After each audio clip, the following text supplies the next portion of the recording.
Hello, everyone. I'm Traci Arieli, end-of-life doula and founder of Comforting Closure. As a death doula, I consider the care of a person's body after death, especially the act of cleaning it, as deeply spiritual. It's a final gesture of love and respect, connecting us to the sacred transition between life and death. Our guest, Susan Oppie from One Washcloth, shares this reverence. Together, we're going to explore the power of these final acts of care and how they help us navigate grief and honor our loved ones. Susan, welcome, and thank you so much for being here. I am thrilled to be here with you, Traci. Thank you for inviting One Washcloth to speak today. Can you start off and tell us a little about yourself and what inspired you to start One Washcloth? I guess I'll just start with my career. It started, well, I've been a nurse, a registered nurse for about 25 years now.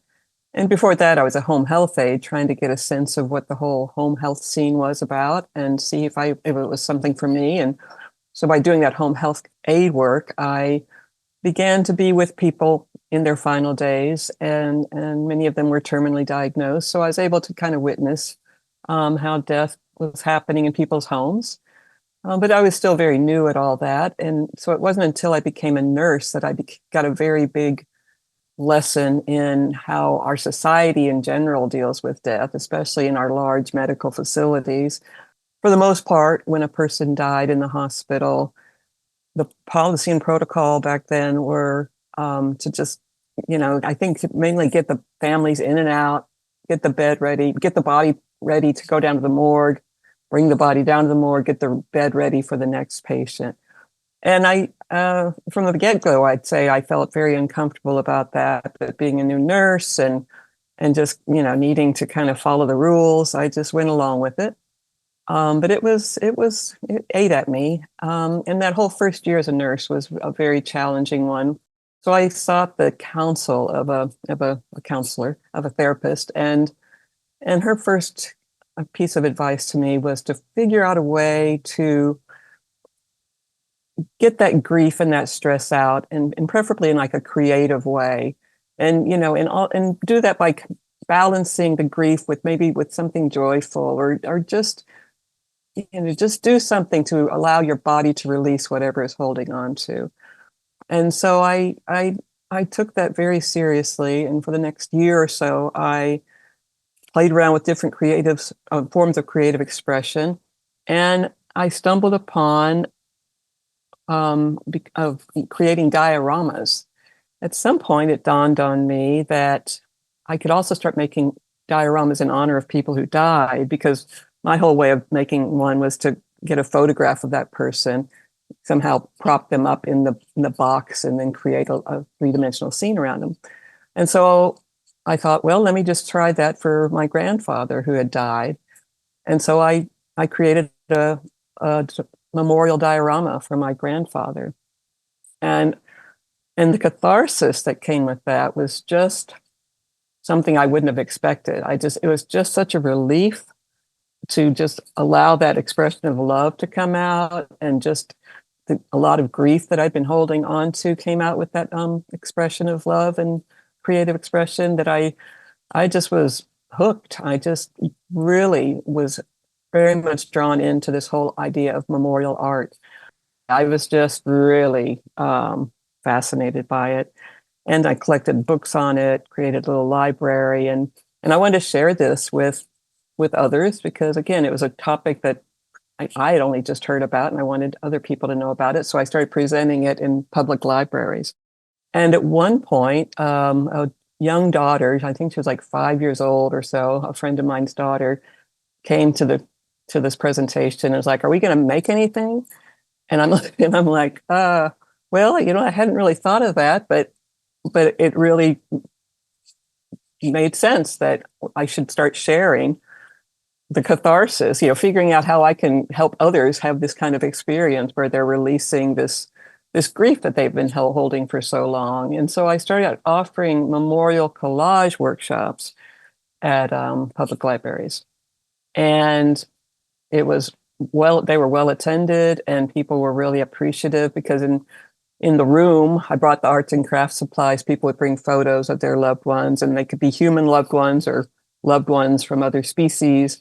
But together we would create this sacred space and safe space to create something in honor of these loved ones. And people spoke about the loved ones who died, and it was just really a beautiful experience. And I was just looking at the video shelves and the bookshelves, always looking for things about death or memorial art, or you know how it goes. You kind of start, just wanting more and more. And I came across a documentary film called A Family Undertaking. It followed a number of families who were going to be doing this, and it also interviewed some women who were helping them, who were guiding them along to support them if they needed that kind of support. I was blown away. I had no idea that this was a legal right of people to care for their own. And it rocked my world, and it just set me on a whole new trajectory in my life. I was just really taken by this. And I think I watched it like 6 or 8 times in like 2 days. I just couldn't get enough of it. So I ended up reaching out to one of the women, Jerry Grace Lyons, who is still here in California where I am now. I've moved now to California, but that's, has nothing to do with my connection with her. But I did start flying out to California to her workshops to be trained as a home funeral guide. And so I completed her workshops and started meeting other people just who are drawn to this work, like we see in the death doula, end of life doula world. It's just beautiful to see all these people coming for whatever reasons. And anyway, so I was, again, I felt so fulfilled, and I felt like, I finally just kind of found what I'm supposed to be doing. And within a few years after completing her workshop, the National Home Funeral Alliance was created, and I became involved with being on committees with them. And my goal was to find other healthcare professionals to see how we could really bridge this ancient art of caring for the dead with the modern policies and procedures of facilities where, it's clean them up, get them to the morgue, and get the bed ready. So I started talking with different people from the conferences, and it was during one of those conversations that Rochelle Martin, also up in Canada, shared with us how she, as a psychiatric nurse at the time, she would be doing rotations and would often be called down to the emergency room of the hospital where she was. And oftentimes that meant there was going to be a death involved. She often ended up going to the gurney or the bed of someone who had died, and to connect with the family members and talk with them. And she just began handing families warm washcloths. And it was just almost, it's just instantaneous kind of what she saw as far as how they transformed into, these people in shock and feeling powerless, to people who were given some sort of permission to offer some last gift of love. And, they looked empowered, and it was just, I can only imagine how beautiful these scenes were. But I mean, so she just made it her practice to offer washcloths to families of, at the bedside of people who died. And the 4 of us, we just started talking about how this could turn into something bigger. And really, Cassandra Yonder, she's the one who saw the bigger vision of like, this is no small thing here. So, but she did step away, and it just became Lynn and Rochelle and I who started One Washcloth 10 years ago. How does the act of washing someone after death, how do you see it facilitate healing and connection? Well, for me, what immediately struck me as so valuable was, in some way, it's what is at the core of home funerals. It gives people permission to touch the body, which, it's just amazing to me how immediate it is when someone dies, that people are just hands off. But it gives people permission to touch the body, to give them time to just be with the body, and to provide some form of love. And it also allows the time for the heart to catch up with what the brain clearly has established, that that person's no longer with us in physical form.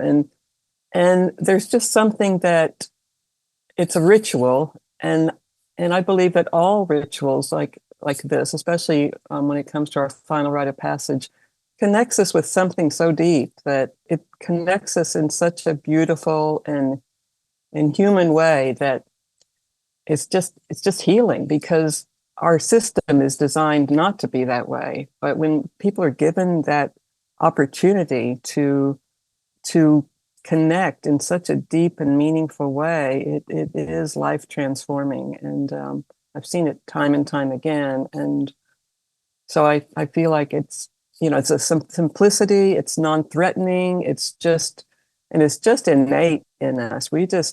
There's just something deep inside that tells us not only what to do with a washcloth, but that we need to connect in this way.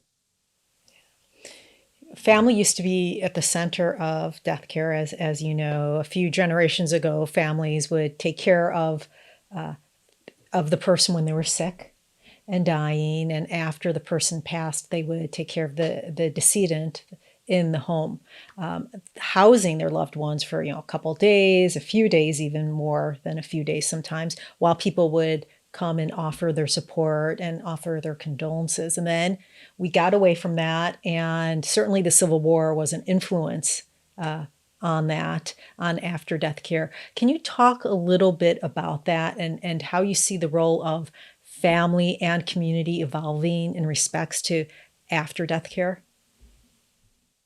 Sure, yeah, it's a fascinating thing. I actually ended up giving presentations on on the history of the American funeral industry when I really got into this. I was just like all over it. I just needed to find out more.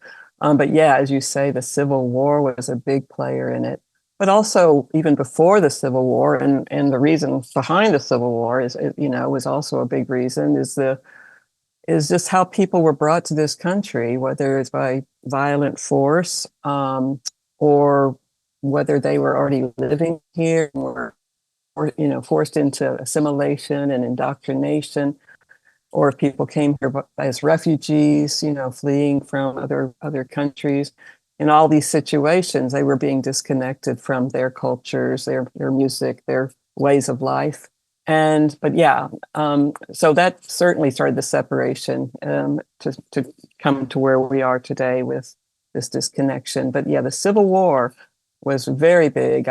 If I remember correctly, over 600,000 people, soldiers, were killed in the Civil War. Many of them were from the North, and families really, really wanted the bodies back home. And so, but by the time they got back home, there wasn't going to be a way for them really to provide care just because of the condition of the bodies. But the embalming became a big factor in that whole piece. And that's where the funeral industry really, I think, took hold, you know, in some big way. And then also Abraham Lincoln's assassination. So all those things were happening right in 1860s. And that's, I think, really when the funeral industry started seeing their opportunity. And also urban growth, there was cities were growing, the small town graveyards just were becoming, too small to take care of all the people dying. And then their epidemics were happening, and we just became disconnected from it. We used to have really good examples of how to take care of a person as they aged and as they got ill.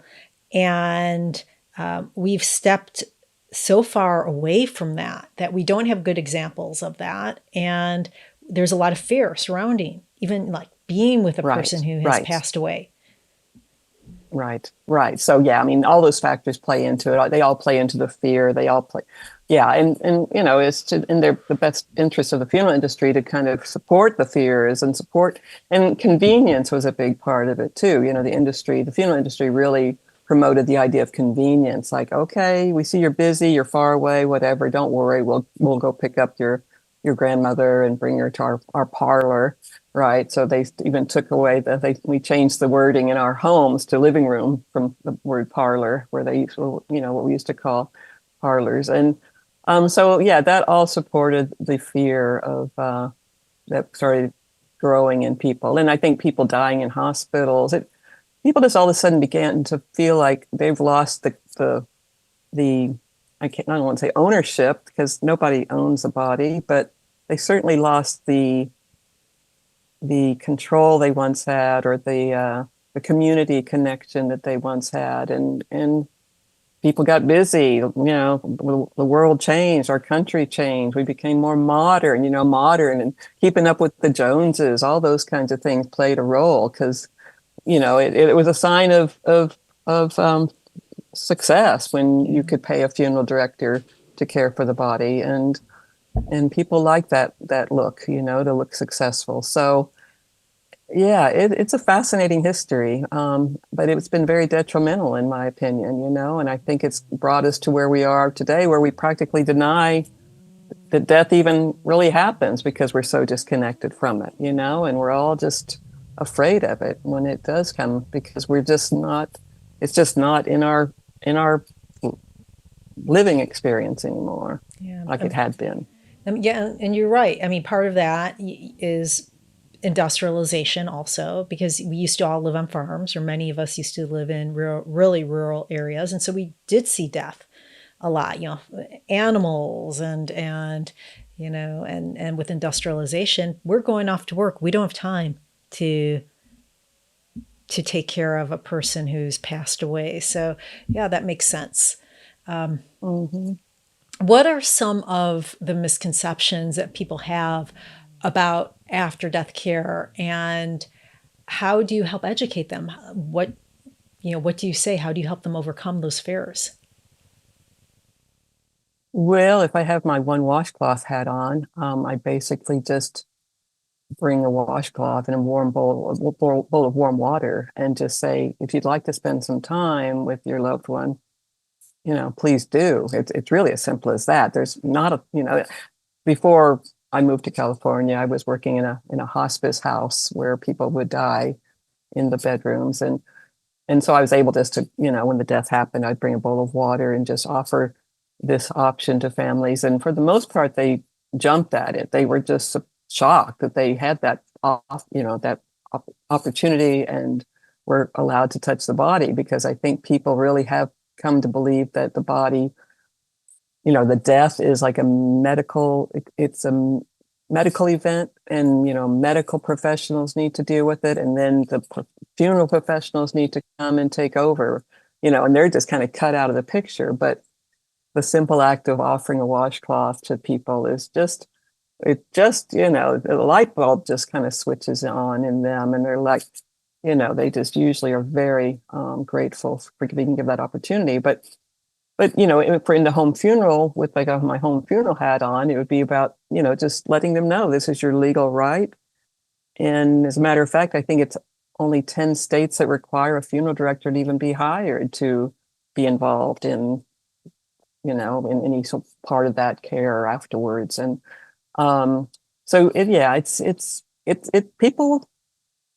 people are usually quite surprised that that's their rights still. So it's just about education, and I try to talk with people as often as I can to share that information with them. But sometimes it's just a simple act of offering a washcloth and a warm bowl of water, and that's all that's needed. Yeah, I have conversations with people about death, of course, not only for my work, just because I like talking about it. I know how that sounds. But, Mm-hmm. I don't think that when people first hear about after death care, their first reaction is, oh, yuck. But then you really need to put them in that space and have them think about what happens when your loved one dies. It's not about some buddy. It is about your loved ones. And that kind of flips a switch, because, personally, when I think about it, I think about maybe my husband passing away, and I would want to have that time with him after, and to do that, to wash his body, to be with him one last time. So, and I know that Right. you've It's seen just this a making that. lot. I think people are Yeah. surprised. People are surprised when they're in that situation, how much heart goes into it and how willing they are. That it's not icky all of a sudden. It's really it is about love and being with that person.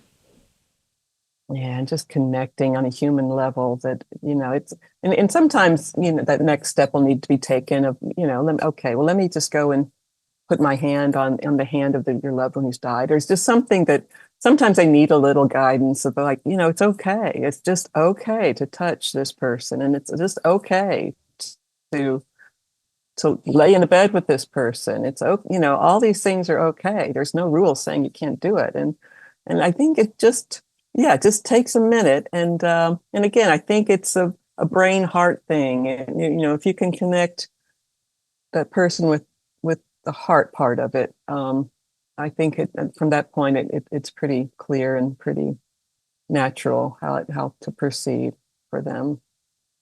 Yeah. What feedback have you received from families who have participated through One Washcloth in this final act of love? Just mostly gratitude. Usually express their surprise about how they never knew that this was an option, but generally they feel quite grateful that they were given the opportunity.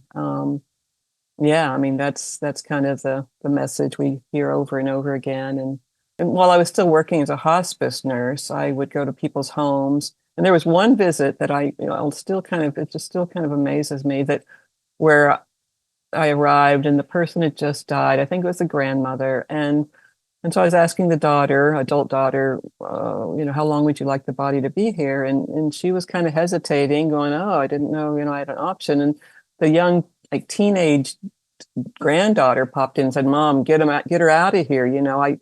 I don't want her to be like a zombie. I don't want her to kind of get up in the night and like as if she's going to be a zombie." And and she was serious, and it kind of convinced the mother to ask for the funeral director to come sooner than later.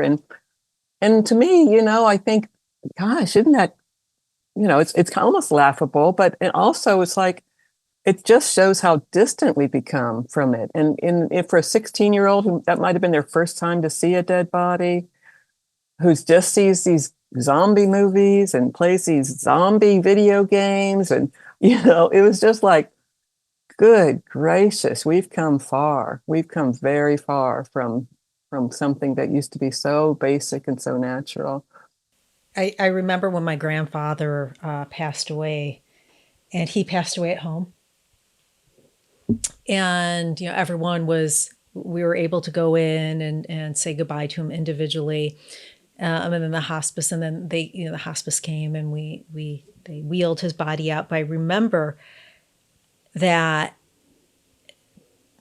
people were like, it told my grandmother, because he died in his bed, and everyone was freaked out that my grandmother was going to sleep in that same bed.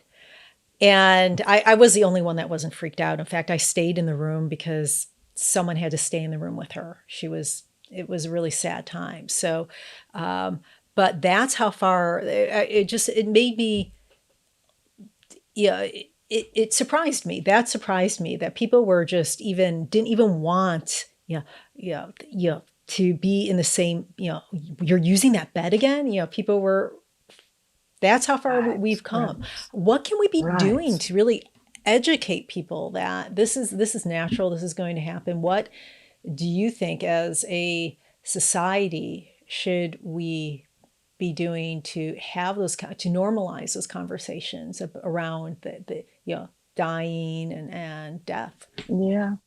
Well, I think we're doing it. I think your podcast interviews are helping. I think, it's just very exciting and beautiful to see how many people are being drawn to this work. And it's going to take some time. I mean, funeral directors don't even know, for the most part, that people have a right. I mean, I went to mortuary school in San Antonio just because I was so needing to know how far how we got away. And it one of the instructors there certainly mentioned the home funeral movement, but it really wasn't in a way of supporting it. It really was like, let's keep this on the quiet side here, and these people are kind of crazy who think they can come in and do it. So So there's a lot of education that need, and so there's a lot of, forces against us being educating people. So it's, I think just speaking publicly about it, offering presentations, offering washcloths, people come to a death, just find a washcloth. See if there's, washcloths available. Because that's one point I really want to make here. It's not about one washcloth's beautiful hemp cotton washcloths that, that people need to have to do this work. It's about any washcloth. And if I may, I'll just step in with a story on to speak to that, or, if that's okay now to do this. But yeah, there was just this yes, a wonderful story that I think of often when my father died.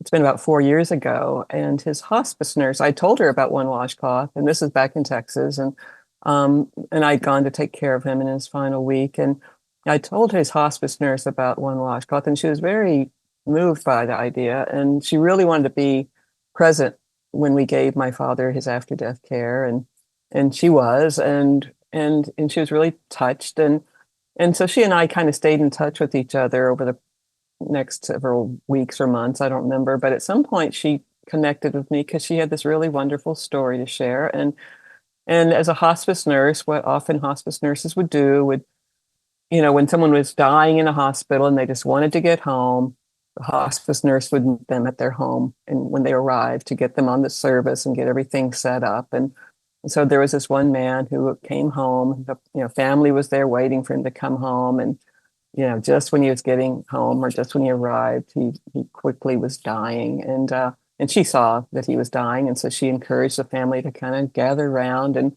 within a very short time, he did die, like within minutes. I think it was certainly in less than half an hour.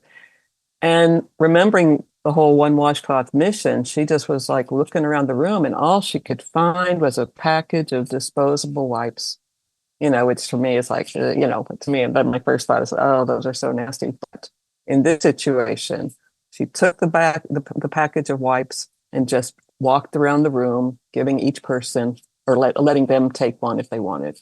And she just created a ritual, just using those wipes.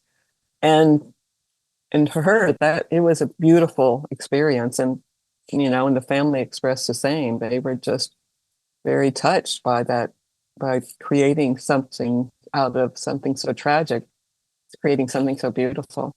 But I think just honoring that final rite of passage is key to letting people better understand the importance of that connection and the importance of creating something special in that final moment. So, last question, looking towards the future, how do you hope to expand or evolve the mission and the reach of One Washcloth?